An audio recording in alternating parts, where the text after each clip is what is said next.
பிஸ்மில்லா வஸ்ஸலாத்து வஸ்ஸலாமு அலா ரசூல் ஸல்லல்லாஹு அலைஹி வஸல்லம்.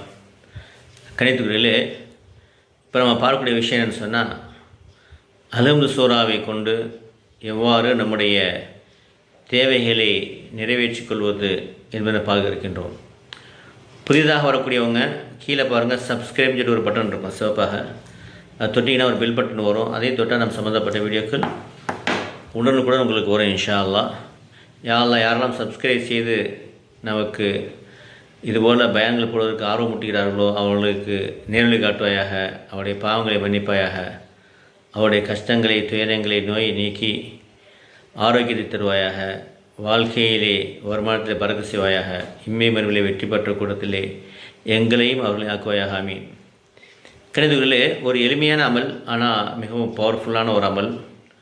என்னென்னு சொன்னால், படுக்கிறதுக்கு முன்னாடி டெய்லி என்ன செய்யுங்க, கிபிலா பக்கம் திரும்பி உட்காந்துக்கிட்டு அல்ஹம்து சூராவை 17 தடவை 17 தடவை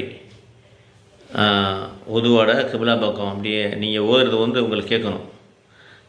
அமைதியாக உங்களுக்கு கேட்குற மாதிரி அது 17 தடவை ஓதிட்டு, அதுக்கப்புறம் சலவாத் முன்பின் சலா, இது ஓதுறதுக்கு முன்னாடி 11 தடவை சலவாத்து, அதுக்கப்புறம் உங்களுடைய தேவைகளை 7 தடவை உங்களுக்கு என்ன வேணுமோ அதை அப்படியே நினச்சி கண்ணை மூடி அல்லாஹ்ட்ட துஆ செஞ்சு கேளுங்க. யா அல்லாஹ், உன் கிருபையை கொண்டு என்னை இந்த அல்ஹம்து சூராவுடைய பரக்கத்தை கொண்டு என்னுடைய இந்த தேவை நிறைவேற்றி வைப்பாயாக அப்படின்னு செய்யுங்க. 7 தடவை துஆ செஞ்சுடுங்க. துஆ செஞ்சுட்டு அதுக்கப்புறம் சலவாத் ஓதிடுங்க. இந்த முறையில் நீங்கள் முயற்சி பண்ணின்னு சொன்னால் உங்களுடைய அனைத்து தேவைகளும் நிறைவேறுவதை நீங்கள் பார்க்க முடியும். இது ஒரு அனுபவபூர்வமான ஒரு அமல். எல்லாம் வலையான அல்ஹம்து சூராவுக்கென்று சிறப்புகள் இருக்கிறது, மிகப்பெரிய சிறப்புகள் இருக்கிறது.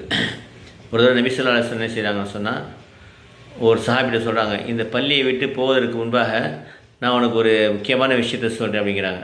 குர்ஆனில் ஒரு முக்கியமான ஒரு ஆயத்தை பற்றி சொல்லின்னு சொல்கிறாங்க. அந்த பள்ளியை சொல்லிட்டு வெளியே போகும்போது அந்த சஹாபி கேட்குறாங்க, யா ரசூலல்லாஹ், நீங்கள் குர்ஆனில் ஒரு முக்கியமான அத்தியாயத்தை பற்றி சொல்வதாக சொன்னீங்களே அப்படிங்கும்போது, ஆமாம், அதுதான் அல்ஹம்து சூரா, அது பரக்கத்து மிகுந்ததுன்னு சொல்லி காமிக்கிறாங்க. கமாக்கார் ரசூல் ஸல்லல்லாஹு அலைஹி வஸல்லம். ஆகவே அதே மாதிரி ஷிஃபாவை பற்றி சொல்லும் போதும் அல்ஹம்து சூராவில் ஷிஃபா இருக்குன்னு சொன்னாங்க.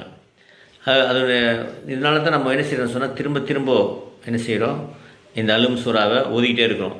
பார்க்குறோம். நீங்கள் பாருங்கள், எல்லா தொழுகையிலையும் அல்ஹம்து சூரா ஓதுறோம். சூரத்துல் ஃபாத்திஹா ஓதாத தொழுகை ஏற்றுக்கொள்ளப்படாது என்பது ஹதீஸ். அதே மாதிரி ஏன் 17 அப்படிங்கிறதுக்கு ஒரு கணக்கு இருக்குது. என்னென்னு சொன்னால், நீங்கள் தொழுகையை பாருங்கள், உங்களுக்கு ஃபஜ்ருடைய ஃபர்லு 2, லுஹர் 4, அஸ்ர் 4, மக்ரிப் 3, இஷா 4 கூட்டின்னு சொன்னால் 10, 3, 13, 17 ரக்காத்துக்கள். அந்த அடிப்படையில் தான் நினச்சிருக்காங்க சொன்னால் 17 தடவை நீங்கள் ஓதிட்டு துஆ செய்யும் பொழுது அதுக்கு ஒரு சிறப்பு இருக்குன்னு உலமாக்கள் குறிப்பிடுறாங்க. ஆகவே பயன்படுத்தி கொள்ளுங்கள். எல்லாம் வல்ல அல்லாஹ் தஆலா இந்த அல்ஹம்து சூராவுடைய பரக்கத்தை கொண்டு நம்முடைய அனைத்து தேவைகள் நிறைவேற்றுவானாக. ரொம்ப எளிமையான அமல், ஆனால் மிகவும் பலமான, வெகு சீக்கிரம் நம்முடைய தேவையை பூர்த்தி செய்யக்கூடிய ஒரு அமல். ஏன்னா அல்ஹம்து சூராவுக்கு ஒரு பவர். ஏன்னா அல்லாஹ் ஒவ்வொரு சூறாவுக்கும் சில மலக்கு வைத்திருக்கின்றார்.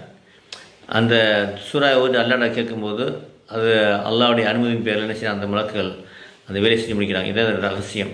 அல்லாஹ் கபூல் செய்வானாக. அஸ்ஸலாமு அலைக்கும் வரஹ்மத்துல்லாஹி வபரகாத்துஹு.